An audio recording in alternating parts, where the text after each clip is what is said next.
to the Consciousness Anywhere and Everywhere podcast. I am Shannon O'Hara, and I invite you to a completely new world of possibilities.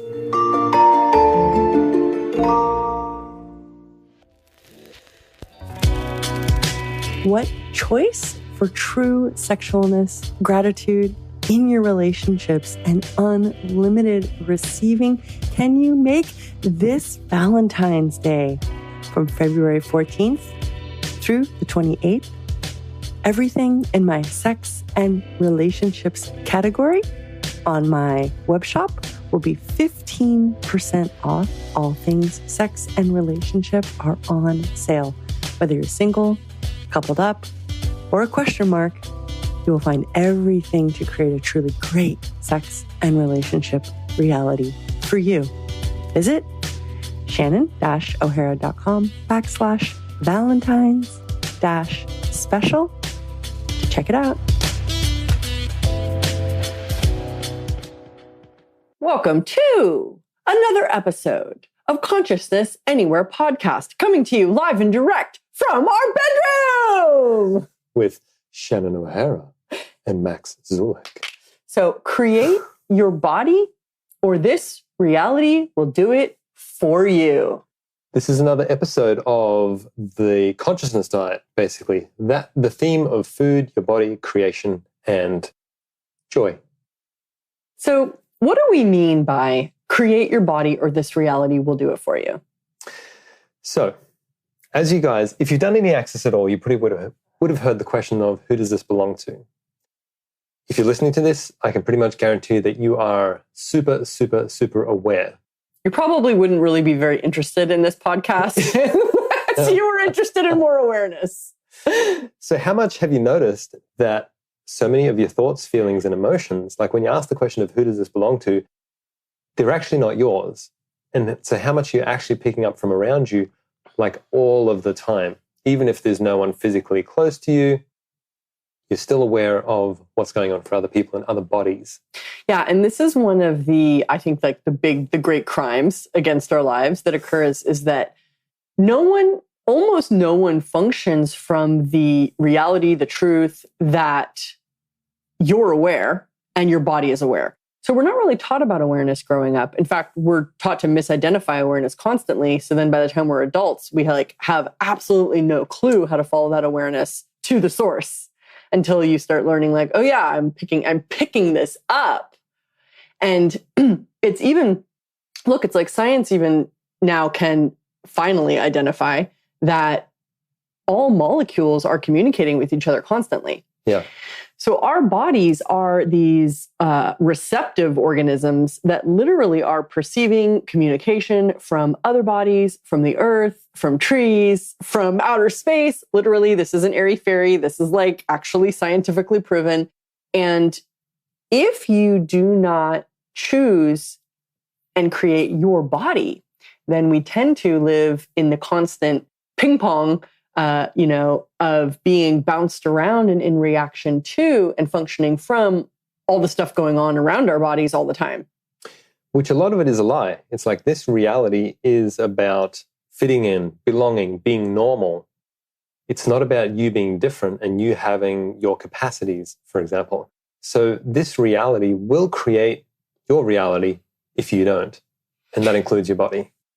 And something that Max said and at one point somewhere recently about we've been working slowly on the Consciousness Diet book. I am fast at every single thing in my life except writing books. It is like I move like glacier pace. Like I will forge this valley over the next 50,000 years. So we're slowly working on the Consciousness Diet book. We're going to do a class. We're going to do a class before the book is ready, really. But something that you wrote in your section of the Consciousness Diet, your Consciousness Diet story was about your unique body. And that really pinged me. Because what's true is that nobody's the same. And if we try to apply the same methods, standards, ideas, prescriptions, quantities that work for other bodies to our body, we're in essence invalidating our unique body.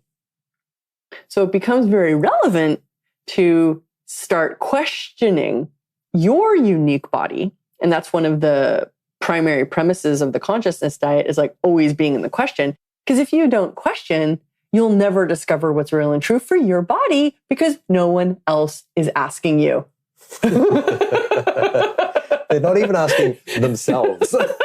They're like, not only am I not going to ask you what's going on with your body, I'm going to tell you what's going on with your body. And pretend that I know what's going on with your body. Right. So that's what we see in with doctors, is like, when do you go to the doctor and they're like, okay, so what's your body aware of? That's not where they're coming from. Dr. Dane here, perhaps. Yeah, Dr. Dane here. Exactly. He's the future of that. Yeah, the future of creating your body.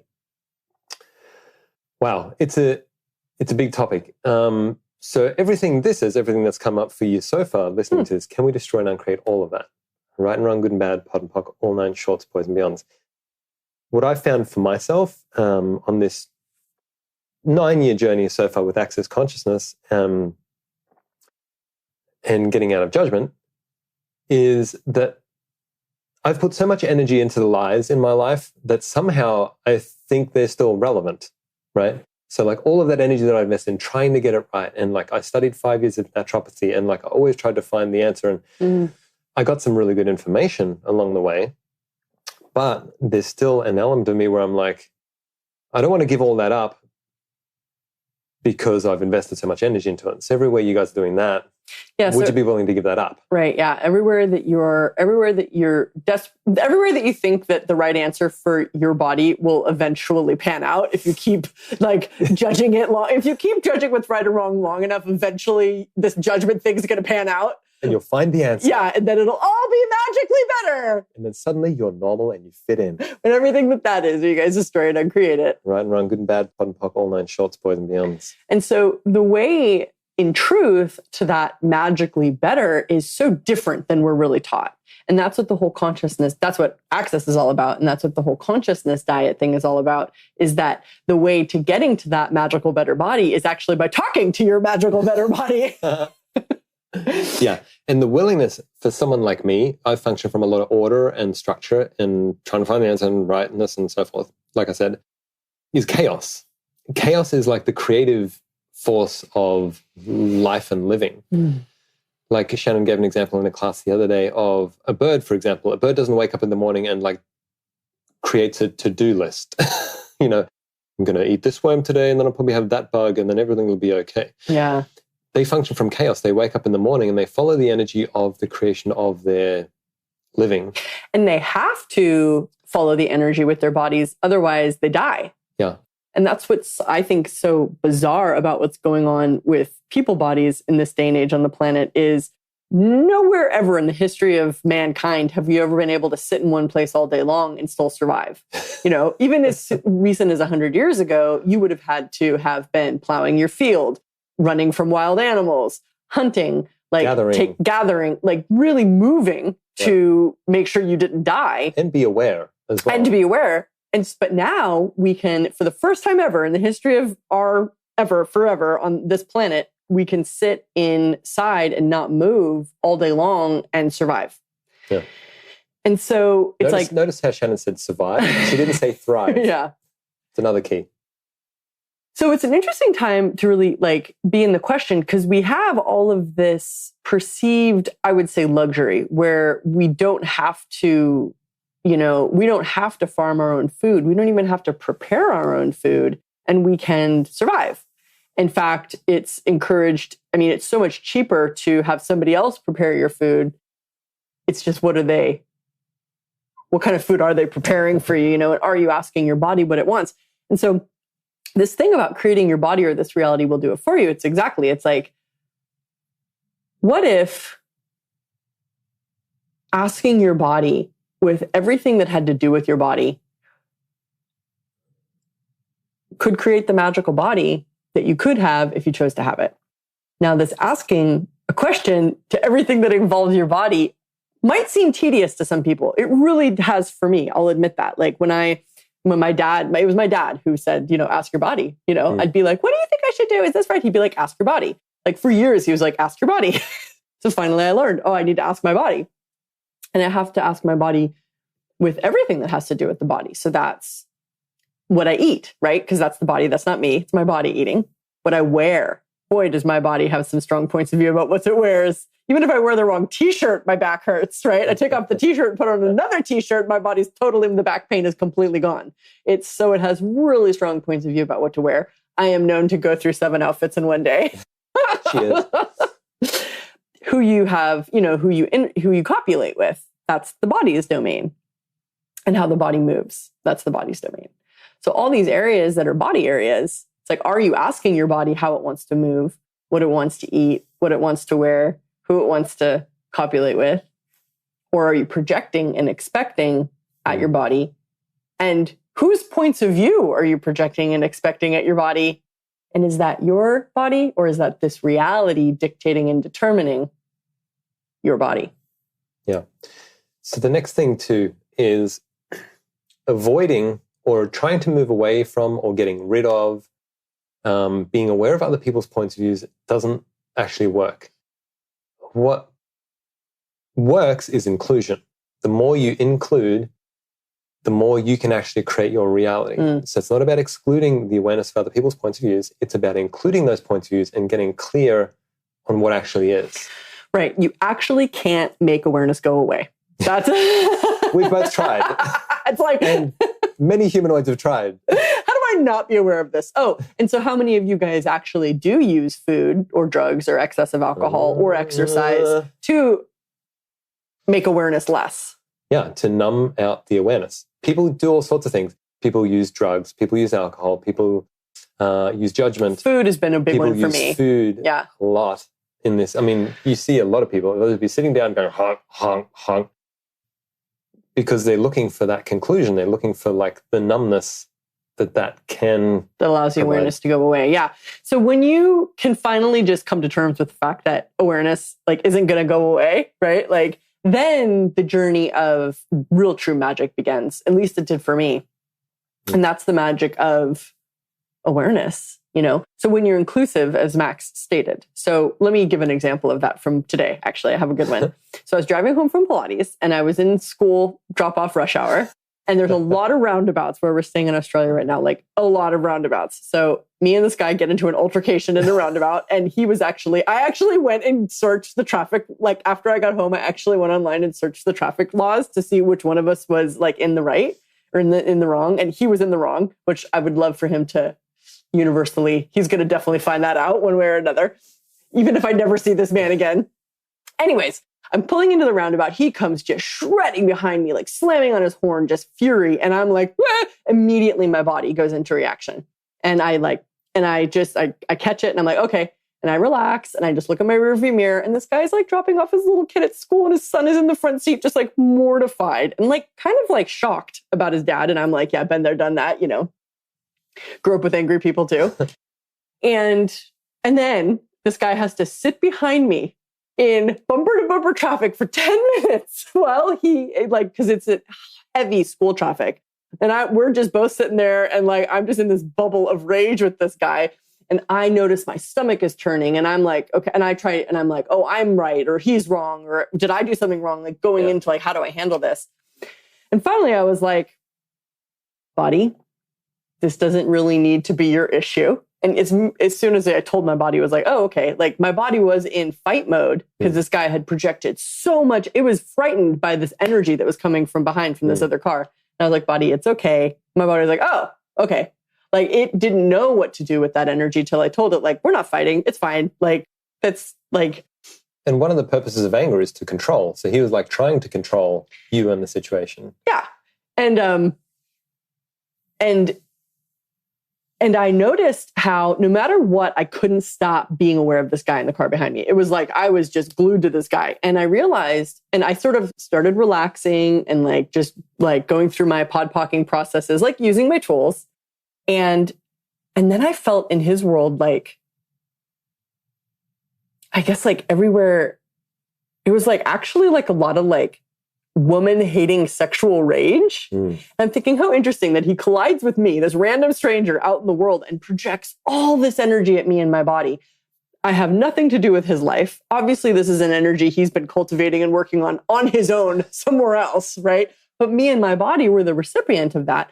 And it probably wasn't an accident, because through relaxing through the process with him, I was sort of like able to transform. I was able to receive that from him and really transform the energy. Yeah. And it wasn't this like happy ending resolution where we got out, like each got out of the car and hugged. Although I would have liked that, like let's work through this, brother, rather than you going off into the world with all this upset, right? Yeah. And like I would have preferred that, but obviously that's not what happened. And he turned off, and I drove on.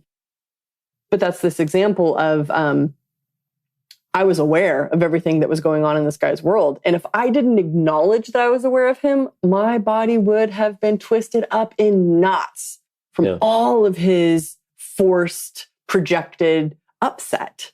Yeah. But I was just aware of it. It was sort of like, okay, I'm aware of this. I'm in this anger bubble with you in our cars right now for the next 10 minutes. And it's an awareness. It's not wrong to be aware. Because I'm aware of his anger isn't bad. Being aware isn't bad. Being aware of intense things like that isn't bad. It's just a gift of awareness, even when it's perceiving things that are hard to perceive. When you mentioned that story to me this morning before we did the podcast. Yeah, I had to come home and tell Max immediately about it because I actually needed some help to finalize that energy because it was so strong. I came home and I said to Max, I was just a victim of road rage, and I talked to Max for like 1 minute, and literally just communicating to you facilitated the final sort of transformation of energy. And the first thing that actually came to my awareness when you told me the story was like, I wonder what he needed, what he was looking for from you, like as a facilitation. And that's what partly you mentioned there. And it reminded me actually of a story from many years ago when a guy hit the back of my van, like just very softly in a roundabout. And so we pulled over and he pulled over. And my brother was in the car as well. My brother he was upset and angry at him. And it was my car and I was driving. And I was like, had a little, like a bumper bar on the back, which was probably fine anyways. For all you out there to know, Max is a very cool cucumber. And so I hopped out of the car and this guy was rageful. He was yelling and screaming and running towards me as well. Huh. And I basically just sort of like had my hands out in front and I was just like, dude, it's okay. There's no problem. Everything's fine. It's cool. There's no problem. And he relaxed, and because my brother was rageful, so I'm pretty sure he was picking that up and he was like ready to fight and stuff. And I was like, dude, and I was trying to tell my brother to fucking chill out as well. Yeah. And I was like, it's cool, no worries. And then he was like, he started putting his barriers down. He was quite autistic as well, I could tell. And then as he put his barriers down, he like was so grateful and he started hugging me. Right. And it was very interesting to notice that, like what we facilitate basically. And this was before I started Access and before I had any idea of that, but it's sort of my nature. And the fact that you guys actually touched. So like your body, what was your body facilitating for him? Yeah. Like he literally probably tapped your car and then leaped out to hug you because his body needed something so dynamically. Yeah. And that's the reality with bodies that no one ever teaches us about. And we tend to make ourselves completely wrong and our bodies completely wrong about it. Yeah. Because if you're a healer and you have capacities, like people are actually looking for that and they don't fucking know it, nor do they acknowledge it. And they will do whatever it takes to have that energy. The body will do whatever it takes to get that energy. And men tend... Since it's so socially unacceptable for men to be sensual and close together, it tends to turn into aggression between men when it's really sexual energy and not necessarily copulatory energy, but a sensual caring between men. Intimacy, sexualness, receiving. Yeah. And that's actually a lot of the energy that my road rage guy today was having was I could just, like, it was just fully this sexual anger. And actually getting out of the car to hug probably would have been great for him and his son, who then didn't have to grow up to have that as his reality either. Yeah.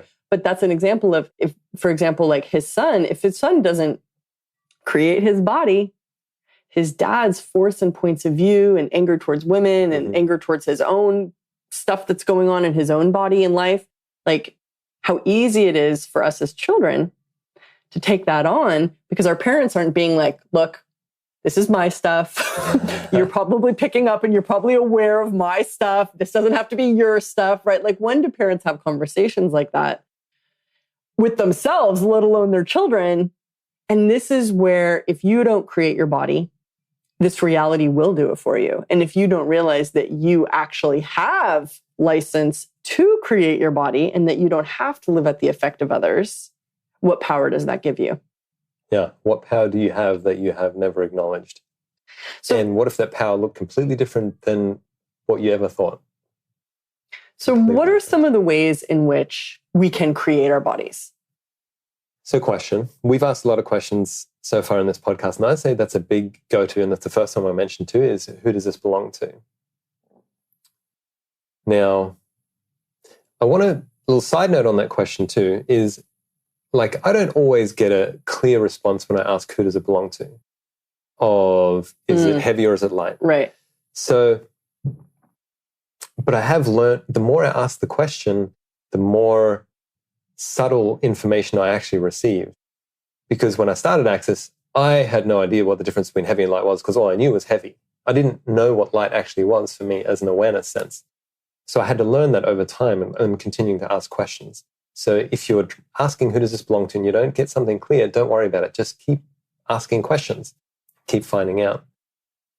Question is one of the creative elements of true creation. Yeah. So in Access, we talk about that true creation, like real creation. Like if you're going to create, these are the 4 ways to do that. Question being number 1. Question is number 1. Body. What do you want to eat? Body. How much do you want to eat? Body. Are you done? Are you done? Body. What's your reality with this? Yeah. So question is number 1. Number 2 is choice. Choice.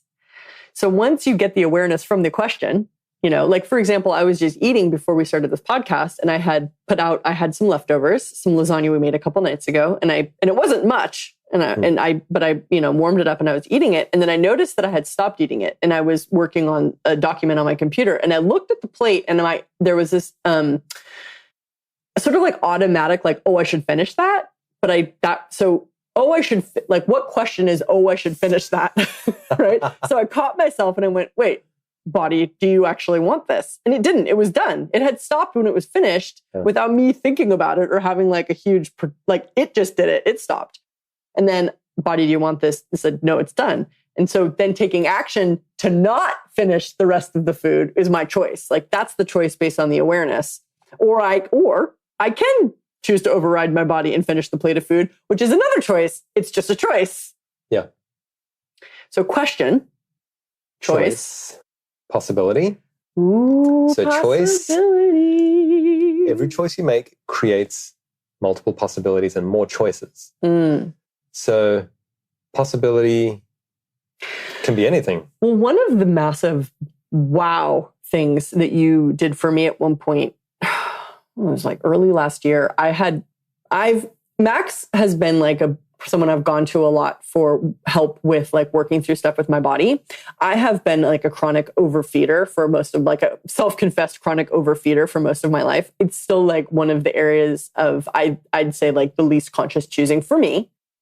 But I've gotten, thanks to you, my God, has my whole point of view around it completely changed. Instead of like judging myself to death about it, to like insanity and back, it's like not like I should fucking kill myself because I just ate too much moment. Like it's more like oh, I did that again. Oops, I'm still worth loving. Like, you know, the world is not going to fucking end and I'm not going to be crucified, you know?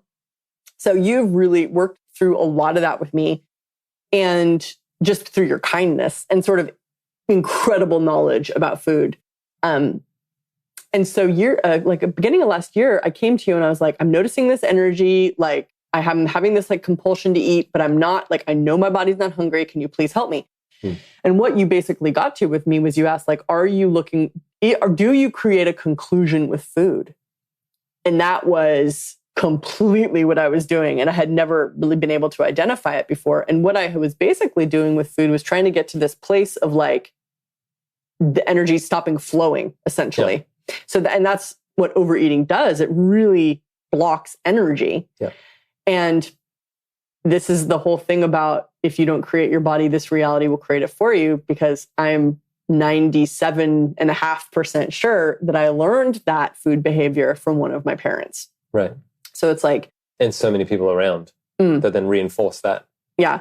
And so what I've noticed with the questioning around quantities of food and body, what do you want to eat and how much of this do you want to eat? What I've noticed is that when I don't overeat, there's this like light energy that's always there that I've often tried to get away from through overeating, that I've realized is actually the energy of possibility.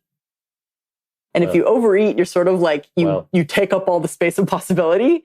But when you leave space and not overfeed or overfill, there remains this incredible lightness of possibility that, I'm going to be quite honest, has been a very uncomfortable energy for me, which probably isn't even my body's reality either. Like that's probably energy I picked up from someone else. It's like my birth father grew up in a very poor Jewish family in a Jewish ghetto at the very end of World War II. That was a very rough time for food, a very rough time for Jews, and the whole like long line of suffering, starving Jews, you know? So I've had to really like question, because that reality, if I don't question and if I don't create my own body, oh man, is it easy to buy into that whole, whole reality of the suffering, starving Jew.